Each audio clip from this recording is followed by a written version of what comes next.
माळेगाव तसंच सोमेश्वर कारखान्याची निवडणूक झाल्यानंतर आता इंदापूर तालुक्यातल्या भवानी नगर इथल्या छत्रपती सहकारी साखर कारखान्याची पंचवार्षिक निवडणूक लागली आहे। अजित पवारांच्या राजकारणाची सुरुवात ही याच कारखान्याच्या माध्यमातून झाली आहे।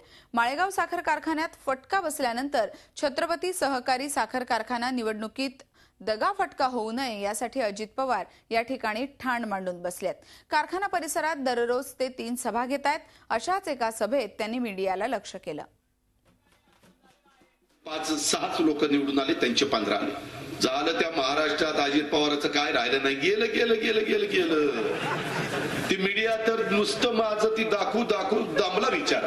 लोक म्हणले अजित पवार शिवाय दुसरं आहे का नाही। आता परवाचा कारखाना 2000 मतांनी जिंकला। कुठे आलं कुठेतरी एवढीशी बातमी अजित पवारांनी कारखाना जिंकला। ते म्हणतात ना, कुत्रं माणसाला चावलं तर बातमी होत नाही, पण माणूस कुत्र्याला चावलं की बातमी त्यातला प्रकार आहे बघा।